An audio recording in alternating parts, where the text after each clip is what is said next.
अब यहाँ पर 1000 ml आया, 1000 ml का होता है एफरेंट आर्ट्रियोस में जाएंगे। एफरेंट आर्ट्रियोस में क्या होगा, 400 ml तो सेल हो गया, 600 ml प्लाज्मा हो गया। प्लाज्मा क्या होगा, अगर जगह फिल्टर होंगे, फिल्टर होंगे तो इसमें सबसे बड़ी बात क्या होता है कि हाइड्रोस्टेटिक प्रेशर और ऑस्मोटिक प्रेशर, दोनों दो प्रेशर्स होते हैं। पहला होगा हाइड्रोस्टेटिक प्रेशर, दूसरा होगा ऑस्मोटिक प्रेशर। तो हाइड्रोस्टेटिक प्रेशर तो ग्लोमेरुलर कैपिलरी का होता है, वो तो सपोर्ट करेगा फिल्ट्रेशन को।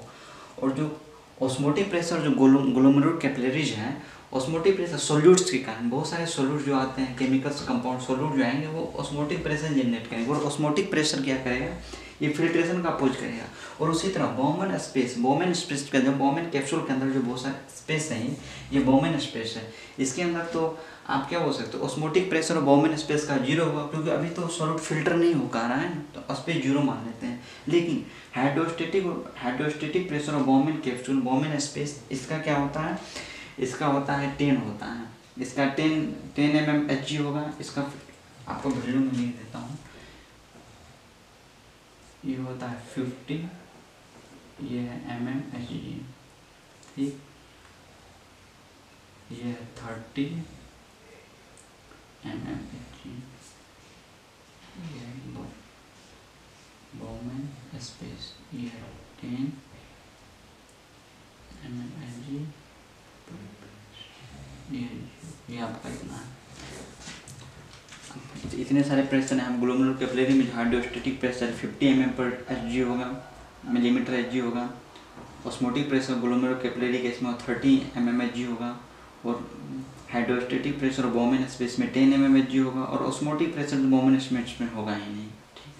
अब इसमें क्या होता है, इसमें बात क्या करते हैं, इसके आगे करना कुछ भी नहीं है। सबसे पहली बात है, तो यहाँ पर हम क्या देखते हैं, 400 ml और 600 ml, मतलब क्या 1000 ml का डिवीजन हो गया। लेकिन इसमें होता है क्या कि जितना भी आएगा, जितना भी आता है, जैसे 600 ml अपना प्लाज्मा है, तो ये प्लाज्मा ही यहाँ पर फिल्टर होंगे।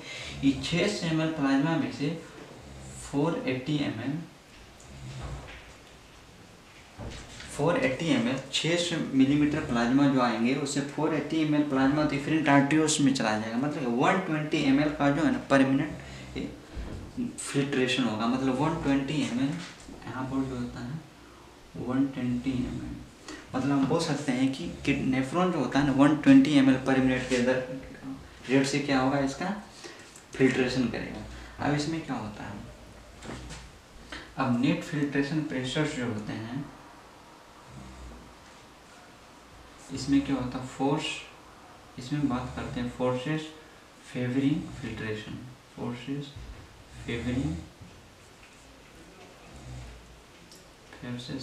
फिल्ट्रेशन। आपको कौन कौन फोर्स फिल्टर्स को फेवर कर रहा है, सबसे पहला फेवर कौन करता है, ग्लोमेरुलर कैपिलरी फिल्ट्रेशन,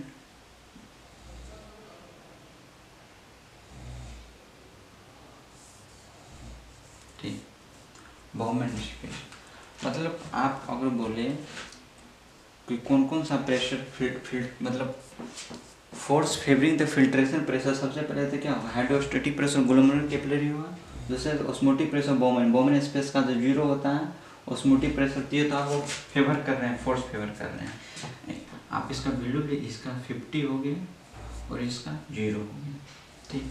अब इसमें क्या होता है, नेट फिल्ट्रेशन प्रेशर में क्या होगा, फेवर्स करेंगे, जो फेवर कर रहे हैं आपको, उस favours force favouring filtration pressure जो फेवर कर रहे हैं, उसमें से क्या माइनस कर देना है, फोर्स अपोजिंग फिल्ट्रेशन। इसमें से हम क्या करेंगे, फोर्स अपोजिंग फिल्ट्रेशन। अब आपको पता होगा कौन कौन अपोज कर रहा है, फोर्स अपोजिंग फिल्ट्रेशन। इसमें से कौन कौन अपोज कर रहा है, सबसे पहले ये कर रहा है, कौन सा फोर्स अपोज कर रहा है, ऑस्मोटिक प्रेशर ग्लोमेरुलर कैपिलरी और हाइड्रोस्टेटिक प्रेशर और बोमेन स्पेस। तो इसका वैल्यू तो हो गया 30, इसका हो गया 10, ठीक। इसका अगर आपसे कोई पूछे कि नेट फिल्ट्रेशन प्रेशर क्या होता है, तो नेट फिल्ट्रेशन प्रेशर आप ऐसे कीजिए 50 माइनस 30 प्लस 10, मतलब क्या होगा 10 mmHg, ठीक, 10 mmHg हो गया। इसमें हम क्या करते हैं, अगर अगर 600 ml प्लाज्मा है, 600 ml प्लाज्मा अगर 480 ml प्लाज्मा चला गया तो इसका मतलब क्या होगा, यहाँ पर जो फिल्ट्रेशन हो रहा है मतलब क्या 120 ml प्लाज्मा फिल्टर हो रहा है, 120 ml प्लाज्मा फिल्टर्स हो रहे हैं। ये जो प्लाज्मा वाला पोर्शन है 600 प्लाज्मा में आपका 480 ml तो डिफरेंट आर्टरियोल्स में चला गया। 480 ml मतलब क्या 120 ml जो प्लाज्मा है 120 ml प्लाज्मा का फिल्ट्रेशन हो रहा है, मतलब 120 ml प्लाज्मा फिल्ट्रेशन। और 120 ml प्लाज्मा का जो फिल्ट्रेशन, इसको परसेंटेज हम कितना बोल सकते हैं, इसको हम बोल सकते हैं कि 20% अप्रोक्स, इसको हम बोल सकते हैं कि 20%, मतलब जो 20% है 120 ml यही ग्लोबुलर फिल्ट्रेशन रेट हो, यही 120 ml जो प्लाज्मा आपका आएंगे वही बोमन कैप्सूल से फिल्टर होंगे। अब इसमें क्या होता है, फिल्ट्रेशन कोफिशिएंट होता है। फिल्ट्रेशन कोफिशिएंट क्या होता है, फिल्ट्रेशन कोफिशिएंट डिपेंड करता है आपको परमेबिलिटी पर। फिल्ट्रेशन कोफिशिएंट क्या करता है कि परमेबिलिटी और फिल्टरिंग मेम्ब्रेन, ये क्या होता है परमेबिलिटी ऑफ फिल्टर्ड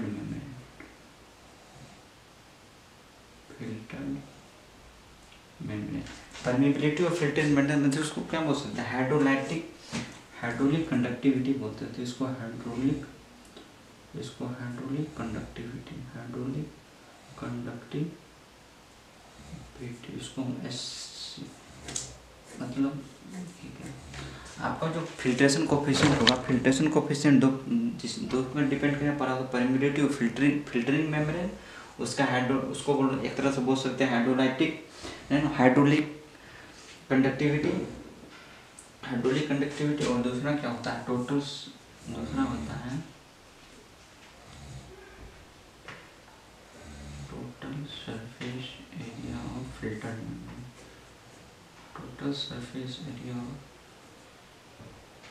मेम्ब्रेन, और दूसरा क्या होगा total surface area of filtered membrane. आपको इसमें परमेबिलिटी ऑफ फिल्टरिंग मेम्ब्रेन और total surface area of filtered membrane, इसमें बात होता है कि जैसे मेरा आपको जैसे ये एफरेंट आर्टरियोल्स है, ग्लोमेरुलर कैपिलरी है, ठीक, यहाँ पर हमको नेट फिल्ट्रेशन प्रेशर 10, यहाँ पर भी नेट फिल्ट्रेशन प्रेशर 10 है, और दूसरा यहाँ भी है,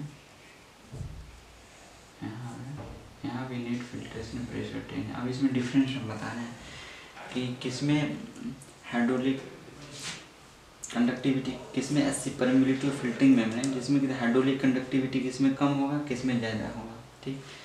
तो इसमें क्या होता है कि मान लीजिए इसके अंदर पोर्स होंगे बहुत सारे, ठीक, इसके अंदर भी होंगे। परमेबिलिटी की बात करते हैं कि मतलब क्या यहाँ से आपका मूवमेंट जो हो रहा है, जो मतलब जो फिल्टर का मूवमेंट देखिए, और यहाँ पर फिल्टर का मूवमेंट देखिए,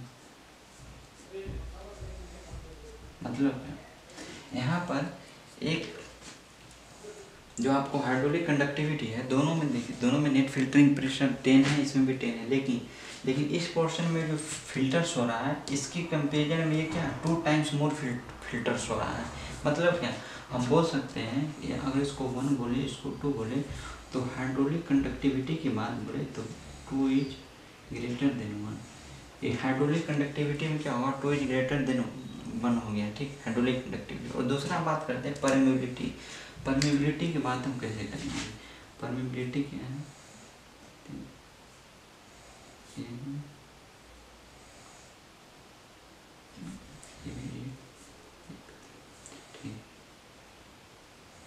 इसमें आपको 2 दिखाएंगे, इसमें आपको इसमें भी फिल्ट्रेशन होगा, लेकिन पर इसमें क्या है कि सरफेस एरिया कैसे हो, टोटल सरफेस फिल्टरिंग में यहाँ भी कि नेट फिल्ट्रेशन प्रेशर 10 है, यहाँ भी नेट फिल्ट्रेशन प्रेशर आपका 10 है क्या, इसमें फिल्ट्रेशन का क्वांटिटी और इसमें क्वांटिटी, इसमें भी मतलब पर इसका क्वांटिटी इसमें क्या था जितने भी थे सेम थे, यहाँ पर 3 था, इसमें 3 थे, लेकिन इसमें क्या हो रहे थे कि हाइड्रोलिक प्रेशर इसमें ज़्यादा थे, हाइड्रोलिक कंडक्टिविटी इसमें ज़्यादा थी, इसमें कम था। लेकिन इसमें क्या है कि पोर्स सेम है, लेकिन क्या कि सरफेस एरिया ही बढ़ गया। सेकेंड में क्या है, इसमें सरफेस एरिया दोनों का सेम है, लेकिन इसी पोर्स की कंडक्टिविटी इसमें ज़्यादा है, इसमें कम है। तो यहाँ पर फिल्ट्रेशन ज़्यादा होगा, इसमें फिल्ट्रेशन कम होगा। लेकिन यहाँ क्या पोर्स का फिल्ट्रेशन सेम है, बस सरफेस एरिया बढ़ गया। सरफेस एरिया बढ़ने से क्या होगा, यहाँ पर जितने फिल्टरिंग पोर होंगे वो ज़्यादा नंबर में हो गया। तो इसके लिए हम क्या बोल सकते हैं कि surface area filtered membrane 2 is greater than 1, आपको इतना हो गया। ठीक, अब हम जो इसमें बात करेंगे, इसमें क्या होता है, मतलब ये जो अपने हैं कौन कौन, ये ग्लोमेरुलर कैपिलरी ऑस्मोटिक प्रेशर और बॉम्बेन स्पेस और क्या हाइड्रोस्टेटिक प्रेशर, ये क्या होते हैं ना, ये आपको अपोज द फिल्ट्रेशन,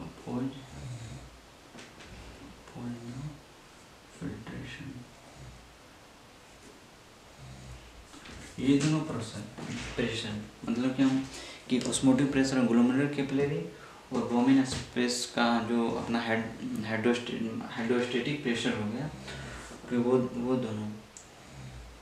दोनों क्या होते हैं कि अपोज द फिल्ट्रेशन करेंगे। और इसमें जब बात करते हैं कि सबसे पहले ग्लोमेरुलर फिल्ट्रेशन रेट को हम बात करें, directly proportional to net filtration pressure.